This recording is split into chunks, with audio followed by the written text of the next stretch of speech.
Mis queridos hermanos, qué bendición para mí estar en este momento conectados con ustedes a través de este medio y poder compartir palabra de Dios. Damos gracias al Señor por la vida, por la posibilidad de estar reunidos, aunque sea de manera virtual, y poder tener este tiempo de comunión. Yo sé y creo que un poco el mensaje tiene que ver con eso en este día. Lo que nos está pasando está afectándonos. Y yo quería empezar en este mensaje con una reflexión de una hermana que me escribió. Y ella dice esto. Dice que el hombre es un animal de costumbre y que hacen falta solo 40 días para crear un hábito. Me temo que nos estamos acostumbrando a la nueva normalidad, entre comillas, entre ellas las reuniones virtuales a las que sigo todos los domingos, hasta participo de la Cena del Señor. Para mí son muy cómodas y la verdad me siento mejor sola en casa, sintiéndome parte de la Iglesia Universal. Y esto me hizo pensar lo que ella me dijo. Me siento cómoda siendo parte de la Iglesia Universal y estando sola en la casa, quizá conectada de manera virtual solamente. Y esto me hacía pensar, yo escribí con ella, me seguí escribiendo y después de unas reflexiones juntos, ella escribió lo siguiente: no es la voluntad del Señor el distanciamiento social. Todo lo contrario, se nos insta a salir de la comodidad de nuestras casas y congregarnos, no solo en espíritu, sino corporalmente también, y a saludarnos con ósculo santo. Que esta pandemia, ni las políticas mundanas nos aparten del mandato a las iglesias. Pienso que no está bien este acostumbramiento para mí, aunque me sea muy cómodo. Y esto me impactó. Ella se da cuenta y dice, esto no está siendo bueno, aunque nos resulte cómodo. Y yo creo que uno de los desafíos que tenemos, y acá le estoy hablando a los hijos de Dios, a los nacidos de nuevo, a aquellos que han puesto su fe en Jesucristo, es que necesitamos reenfocar nuestra misión. Porque esta pandemia, además del miedo que ha generado y el cual estamos combatiendo, también está generando una comodidad que puede ser muy peligrosa para usted y para mí. Por eso yo en ese día quiero que reflexionemos en esto, en el propósito que Dios tiene para nosotros. ¿Por qué estamos aquí en la tierra? ¿Qué estamos haciendo con nuestra vida? Yo creo que es un buen tiempo, el tiempo juntos como congregación para pensar. A veces estamos tan rápido en la vida que nos olvidamos de vivirla como debe ser. Y el apóstol Pablo dice en 2 Corintios capítulo 11, versículo 3, pero temo que, como la serpiente con su astucia engañó a Eva, vuestros sentidos sean de alguna manera extraviados de la sincera fidelidad a Cristo. Esto dice el apóstol Pablo. El apóstol Pablo, que nos habla de no temer, de que el Señor es quien nos da la fortaleza, que nos ha dado un espíritu de poder, no de temor, él tenía un temor, pero no tiene que ver con él, sino tiene que ver con el pueblo de Dios. Y él dice, yo temo que así como la mujer fue engañada por la serpiente de una manera astuta, nosotros también seamos engañados y desviados de nuestra sincera fidelidad a Cristo. Y esto me hace pensar a mí, ¿es mi fidelidad a Cristo en este tiempo sincera? ¿Hay un compromiso de mi parte hacia Él? ¿Cómo estoy? Con muchas personas que estoy hablando me están señalando esto, ¿no? Hay un enfriamiento. Es como que hemos entrado en un periodo de hibernación. Y a veces el problema es que esa hibernación es espiritual en nuestra vida. Y este aislamiento social nos ha aislado del Señor y de las personas. Yo siempre uso el ejemplo de que los cristianos somos como las brasas. Cuando estamos juntos ardemos, pero cuando estamos solos nos enfriamos, nos apagamos. Y creo que una de las cosas que estamos viendo en este tiempo es justamente esto. Este aislamiento ha enfriado a muchos. Ha producido un efecto justamente de una brasa aislada. Y al principio de la pandemia, al principio de la cuarentena en sí, dijimos, bueno, el Señor nos va a sacar del templo para que sigamos siendo iglesia. Pero aprendimos en el camino que seguir siendo iglesia es seguir siendo comunidad. Y cuando nosotros dejamos de ser comunidad y nos aislamos y nos quedamos muy cómodos en la casa, perdemos de vista el propósito que Dios tiene para nosotros como individuos, pero también como familias y como iglesia. Por eso es que necesitamos reenfocar, volver a enfocarnos, hermanos. Dice el texto de Hebreos, capítulo 2, versículo 1, por tanto, es necesario que con más diligencia atendamos a las cosas que hemos oído, no sea que nos deslicemos. Me gusta este concepto porque es tan claro. Deslizarse. Deslizarse no es tropezarse, es resbalarse. Es un desliz que a veces es incluso imperceptible. Son las pequeñas cosas. Y luego más adelante terminamos tropezándonos. Y de repente podemos encontrarnos muy lejos del Señor, muy lejos de su iglesia, de la comunidad. Y decimos, ¿cómo he llegado a este lugar? Y eso es porque no pasó de un día para otro, fue un deslizarnos. Lentamente fuimos deslizándonos y terminamos tropezando. Por eso yo quiero decirles que el derrumbe en la vida cristiana rara vez es una explosión. Usualmente es una filtración lenta. Y usted y yo, y vos y yo, tenemos que estar muy atentos a esto. No sea que nos deslicemos, no sea que ya estemos en un proceso de deslizamiento y no sea que ya estemos tropezados. Dice Hebreos capítulo 11, versículo 24 al 26. Fue por la fe que Moisés, cuando ya fue adulto, rehusó llamarse hijo de la hija del faraón. Prefirió ser maltratado con el pueblo de Dios a disfrutar de los placeres momentáneos del pecado.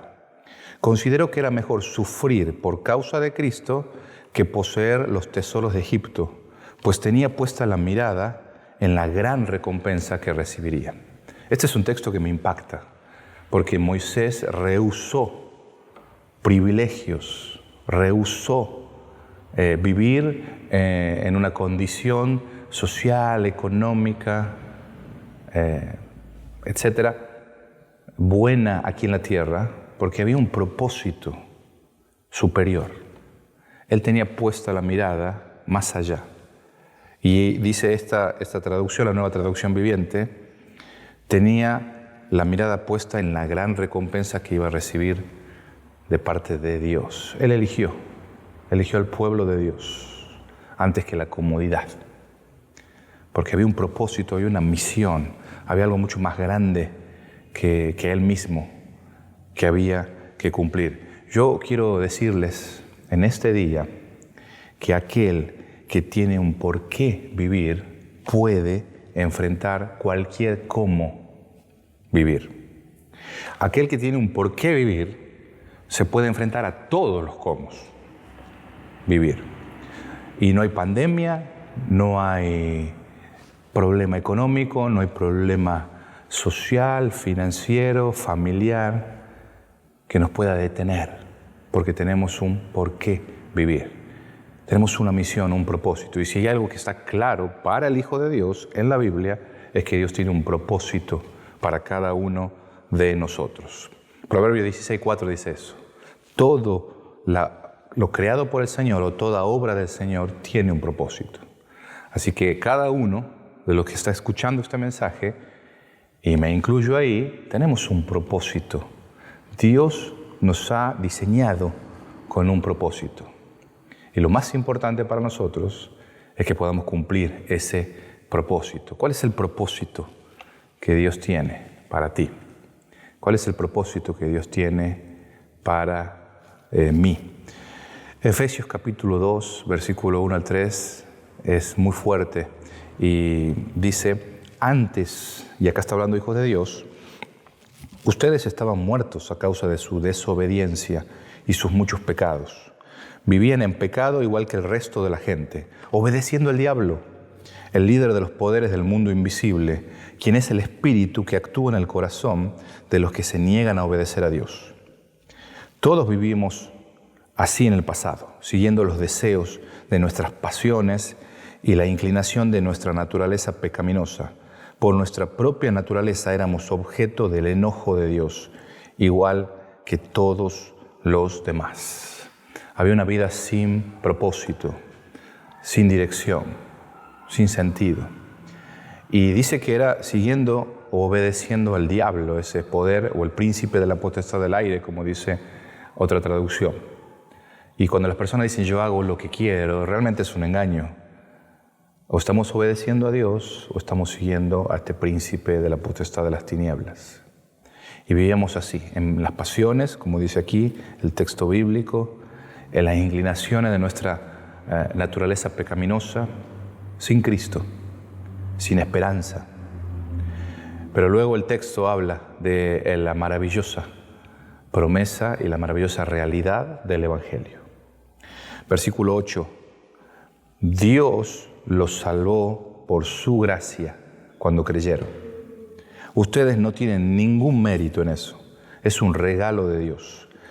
La salvación no es un premio por las cosas buenas que hayamos hecho, así que ninguno de nosotros puede jactarse de ser salvo, pues somos la obra maestra de Dios. Él nos creó de nuevo en Cristo Jesús a fin de que hagamos las cosas buenas que preparó para nosotros tiempo atrás. Dios ha planificado, ha preparado obras, ha preparado buenas obras para que nosotros caminemos, andemos en ellas. Así que, como hijo de Dios, tengo un propósito que cumplir, dado por Dios. Y desde el momento del nuevo nacimiento espiritual, yo soy parte de un propósito mucho mayor que mis propios sueños o anhelos. Y tanto ustedes como yo tenemos que entender esto. Somos parte de ese propósito de Dios, que Dios nos preparó de antemano. Por eso nosotros estamos completos y fluimos cuando estamos cumpliendo el propósito de Dios. Pero cuando estamos fuera del propósito de Dios, sentimos que nuestra vida no tiene sentido, estamos sin rumbo. Porque necesitamos entender esta verdad de que hay una misión para nuestra vida de parte de Dios y Él nos diseñó así. Eso es parte del diseño nuestro. Juan 17:4 dice Jesús: yo te di la gloria aquí en la tierra al terminar la obra que me encargaste. Yo te di la gloria a vos, Dios, Padre, al terminar la obra, al cumplir el propósito. Por eso es que cuando nosotros cumplimos el propósito de Dios, no solamente que nosotros nos sentimos plenos, porque estamos funcionando según el diseño, sino que además le damos la gloria a Dios. La palabra gloria es muy interesante en la Biblia, hermanos. En el Antiguo Testamento tiene el sentido de la grandeza de resplandor. Ese es un concepto de gloria.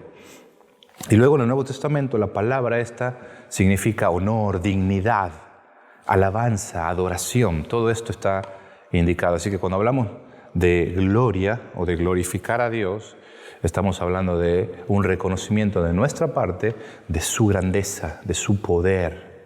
Es un acto de alabanza, es un acto de adoración, de honor, de darle a Dios el lugar que le corresponde. Eso es glorificar. Y esto es lo que está diciendo Jesús aquí. Esto es lo que yo hice contigo, Padre. Te he dado honor, he dado el reconocimiento, la alabanza de tu grandeza, porque he cumplido el propósito que me has dado.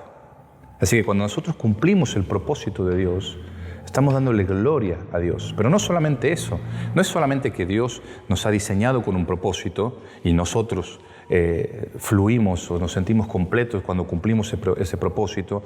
No solo le damos gloria a Dios cuando cumplimos el propósito, sino miren lo que dice Colosenses capítulo 3, versículo 1 al 4. Ya que han resucitado a una vida nueva con Cristo, pongan la mira en las verdades del cielo, donde Cristo está sentado en el lugar de honor, a la derecha de Dios.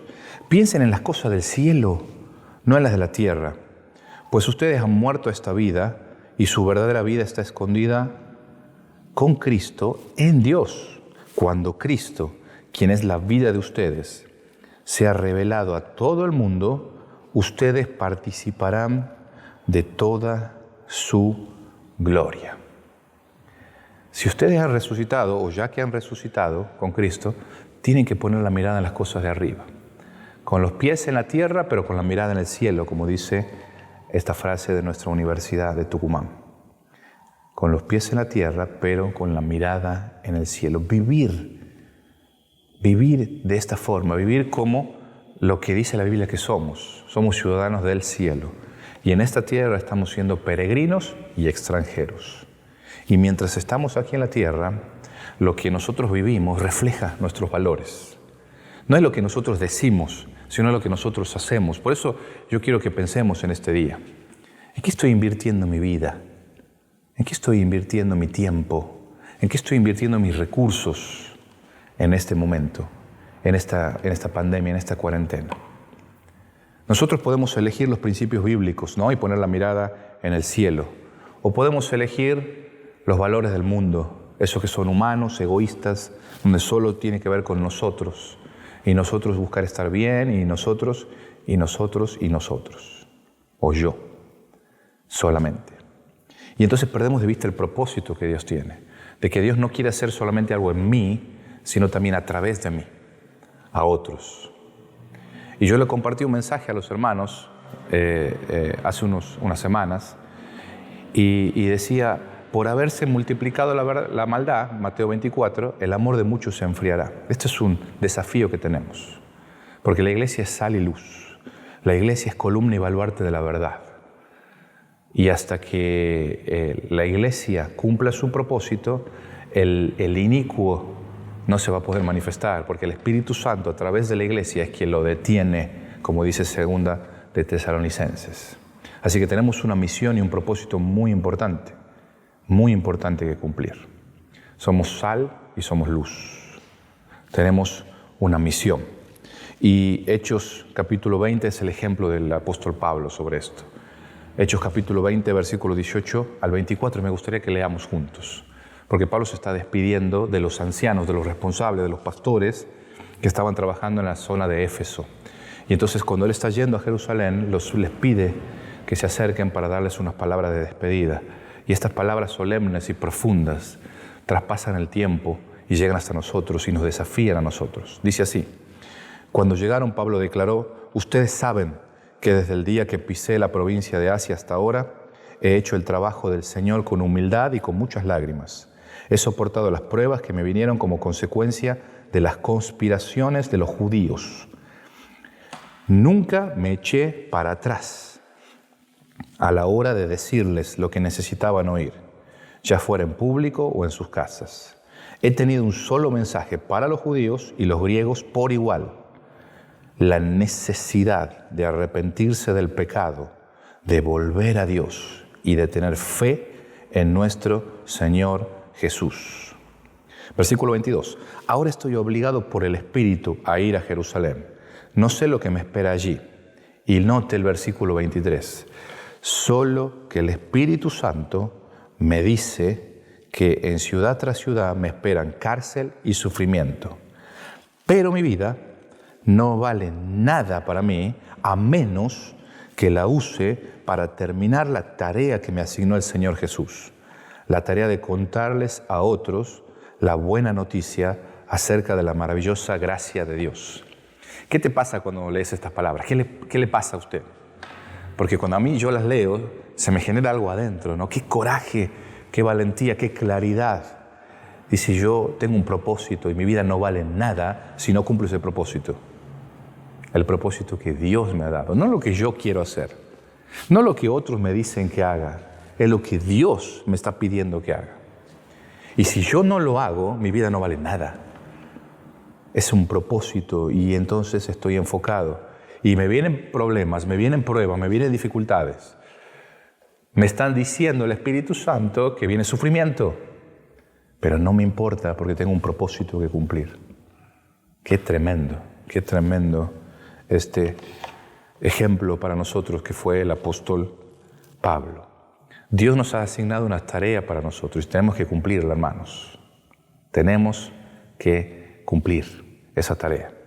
Por eso es que necesitamos reenfocar. Yo creo que es un tiempo de reenfoque. Hay muchas cosas que debemos reenfocar, hermanos, en nuestro propósito, en nuestra misión en este tiempo.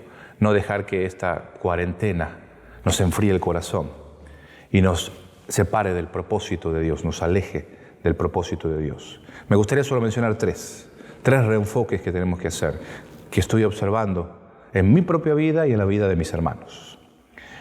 Número 1, yo creo que necesitamos reenfocar nuestra manera de orar. Reenfocar nuestra manera de orar. Tiene que haber una entrega, hermano, constante, personal y comunitaria del pueblo de Dios. Dice 1 de Pedro, capítulo 5, versículo 7, pongan todas sus preocupaciones y ansiedades en las manos de Dios, porque Él cuida de ustedes. Él cuida de ustedes. Necesitamos poner nuestras ansiedades. Esta prueba que nos está pasando, esta pandemia, ha producido mucha ansiedad, mucho miedo, mucha ansiedad, mucho temor. Y quizás, y esta es una reflexión que tenemos que hacer, no estamos aprendiendo o haciendo en este tiempo ese proceso de echar nuestra ansiedad delante del Señor. Y simplemente nos estamos dejando ganar por esto y estamos viviendo así, viviendo de esa manera. Y acá Pedro nos recuerda, vamos a echar nuestra ansiedad. Es una entrega constante, es una búsqueda del Señor, es una experiencia de conexión. La oración es una experiencia de conexión con nuestro Creador. Saben que cuando están anunciando que Jesús viene y va a nacer de la Virgen, le dice a María, a su madre, no temas María, le dice el ángel, vas a tener un hijo. Después también se le advierte a José, pero uno de los datos muy importantes es cuando dice, llamará su nombre Jesús, porque Él salvará al pueblo de sus pecados. Y entonces el escritor, el evangelista, dice Mateo, esto es para que se cumpliera la Escritura. He aquí la Virgen concebirá y dará a luz un hijo y llamará su nombre Emmanuel. ¿Sabe qué significa Emmanuel? Dios con nosotros. Dios con nosotros. Este es uno de los grandes mensajes que la encarnación de Jesús nos da. Dios está con nosotros. Él es Emmanuel. Dios con nosotros. Por eso hay una estrecha conexión entre nuestra experiencia de oración con el Señor y la ansiedad.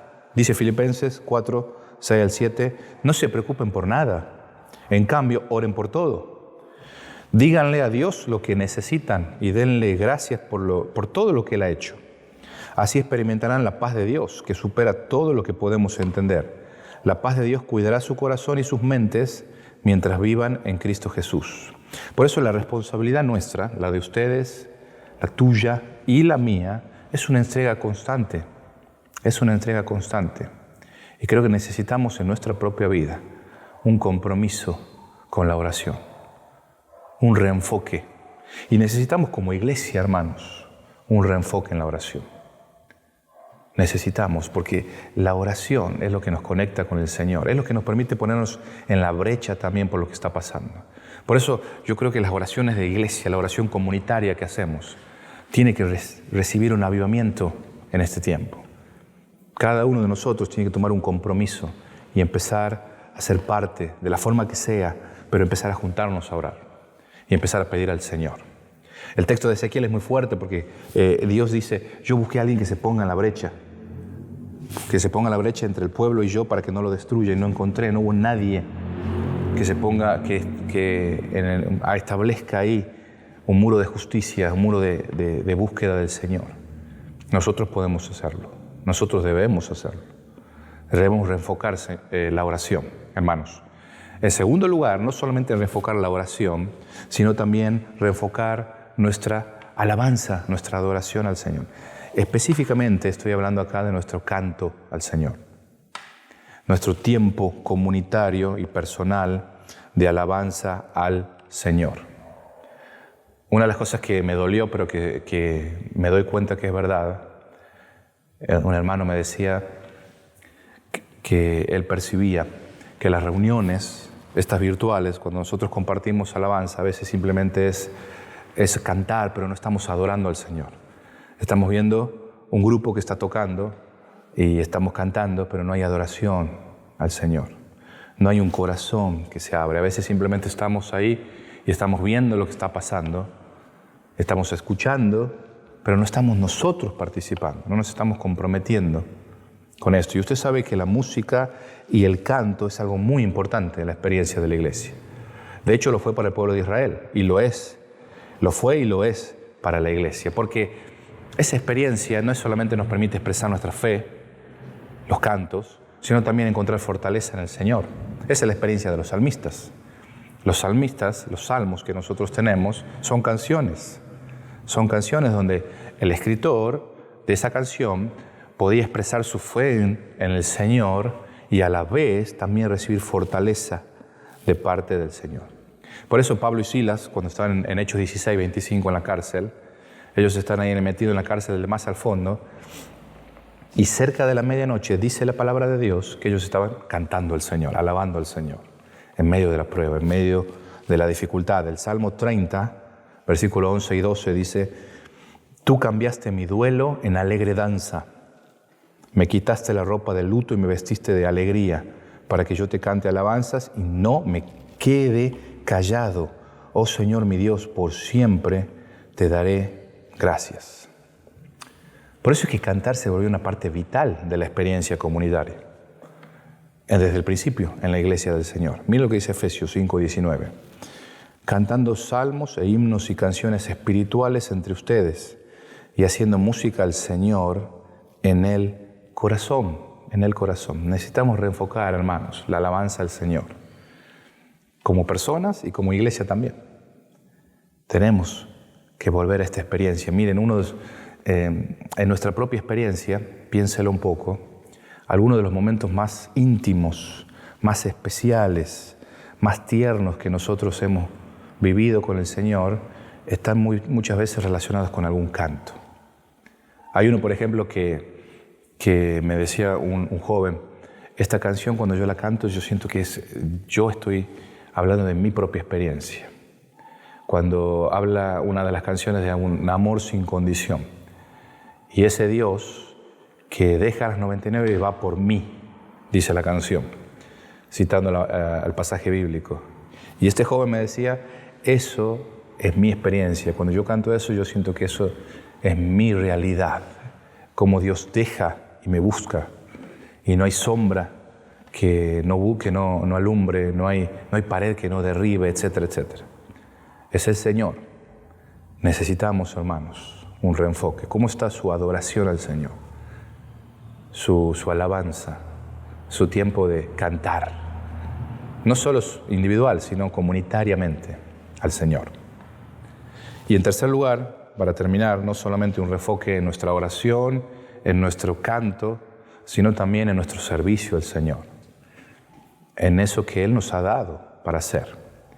Hay una frase que me encanta y que dice: el que no vive para servir, no sirve para vivir. ¿Qué estás haciendo? ¿Qué estoy haciendo para el Señor? ¿Estoy cumpliendo esa misión? Sabe que nosotros tenemos una misión y es proclamar el reino. Y esa proclamación del reino es una buena noticia para la humanidad. Y eso nos lleva a crear lugares seguros para los demás. Es hablarle de un Dios que los ama. De un Dios que trae salvación. Y lo que yo estoy haciendo en este momento es proclamando eso. Estoy proclamando que en Jesús hay salvación.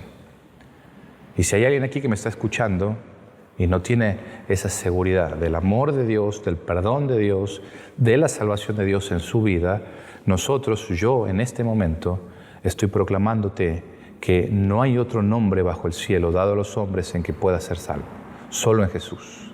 Por eso es que tienes que acercarte a Jesús, pedirle perdón a Él. Él está escuchando. Y pedir que Él te salve, que entre en tu vida, ocupe el señorío de tu vida y te dirija y haga de ti la persona que Él quiere que seas. Eso es señorío, eso es cumplir el propósito, eso es enfocarnos. Eso es lo que Dios quiere que nosotros hagamos. Nuestro servicio al Señor. Somos un poema de Dios, hechura suya, como dice Efesios 2:10, creados en Cristo Jesús para buenas obras, las cuales Dios preparó de antemano. Dice 2 Timoteo capítulo 4, versículos 6 al 8, ya al final de la vida de Pablo: en cuanto a mí, mi vida ya fue derramada como una ofrenda a Dios. Se acerca el tiempo de mi muerte. He peleado la buena batalla. he terminado la carrera y he permanecido fiel. Ahora me espera el premio, la corona de justicia, que el Señor, el juez justo, me dará el día de su regreso. Y el premio no es solo para mí, sino para todos los que esperan con anhelo su venida. Otra vez, qué impactante, ¿no? He peleado una buena batalla. Y me acuerdo de un dibujito que habían hecho sobre esto con los preadolescentes cuando trabajaba. Veíamos historias en dibujos animados de este personaje y cuando están por matarlo, está en la cárcel saliendo, el guardia lo busca y está un compañero ahí de Pablo, de la cárcel, y lo mira y le dice, ¿no tienes miedo de morir? Y entonces Pablo lo mira y dice, no tengo miedo. He peleado una buena batalla. He peleado una buena batalla. Estoy peleando la buena batalla. ¿Estás peleando la buena batalla? ¿Estás sirviendo al Señor? Creo que tenemos que tener mucho cuidado, porque la comodidad puede ser un enemigo de nuestra alma muy grande. Puede detenernos en el propósito que Dios tiene. Así como el miedo nos puede paralizar, la comodidad también. Y tenemos que salir de nuestra comodidad si queremos cambiar el mundo, si queremos cumplir la misión que Dios tiene para nosotros. Nunca me voy a olvidar una historia que escuché de 2 misioneras en un lugar de África donde estalló una guerra civil y entonces fueron evacuados todos, pero estas 2 misioneras decidieron quedarse sabiendo que lo más probable era que su vida se acabe. La iban a matar. Y entonces un local, viendo la valentía de estas 2 misioneras, dijo, ¿ustedes no tienen miedo de morir? Y ellas dijeron, no, porque hemos aprendido que no hay lugar más seguro que estar en el centro de la voluntad de Dios. Y Dios nos quiere aquí, así que aquí nos quedamos. Aquí nos quedamos. Esto es tener claridad de propósito, hermano. Hemos descubierto o hemos aprendido que no hay lugar más seguro que estar en el centro de la voluntad de Dios. Por eso yo me pregunto y les pregunto a ustedes, ¿estamos en el centro de la voluntad de Dios? ¿Estamos haciendo lo que Dios nos pide? ¿Estás haciendo? ¿Para qué vives? ¿Para qué estás viviendo? ¿Estás cumpliendo el propósito que Dios tiene para ti? Vamos a buscar al Señor en oración en este momento. Yo quiero animarte ahí donde estás, a que puedas buscar a Dios en oración, puedas dar una respuesta a Él en este momento, a lo que Él te está hablando y te está pidiendo. Quizás te está desafiando a algo muy puntual, no lo sé. O quizás está marcando algo que debemos decidir o hacer. Vamos a responder al Señor. Oramos juntos. Muchas gracias. Gracias por tu presencia, Dios. Gracias porque nos amas. Una y otra vez nos dices cuánto nos amas. Y es en ese amor que tenemos seguridad, Señor. Y es en ese amor donde podemos animarnos a cumplir la misión que nos has dado. A correr riesgos, Señor, pero con tu mano poderosa con nosotros. Señor, que podamos sentir tu mano poderosa de una manera vivencial en este tiempo. Y que tu Espíritu Santo esté desafiándonos a ponernos de pie, a salir de la comodidad, a poder vencer el miedo, la ansiedad, a poder recibir recursos de ti, Señor. Porque no nos has dado un espíritu de cobardía, sino de poder, de amor y de dominio propio. Y a poder resplandecer, a poder ser luminarias claras de lo que tienes para la humanidad. Proclamamos en este momento que en Jesús hay salvación. Y te pedimos, Señor, que traigas salvación en cada uno de los lugares donde nos movemos. Te damos la gloria a ti. Gracias. Gracias por lo que estás haciendo y por lo que vas a hacer. Porque eres bueno y eres poderoso. Eres grande. Tus maravillas son grandes. Nos queremos, Señor, alinear con ese propósito y vivirlo en nuestra vida. Por eso, gracias por lo que vas a hacer. La gloria es para ti, en el nombre de Jesús. Amén y amén. Que Dios nos llene de sabiduría al pensar en estas cosas, Muchas gracias, hermanos. Amén.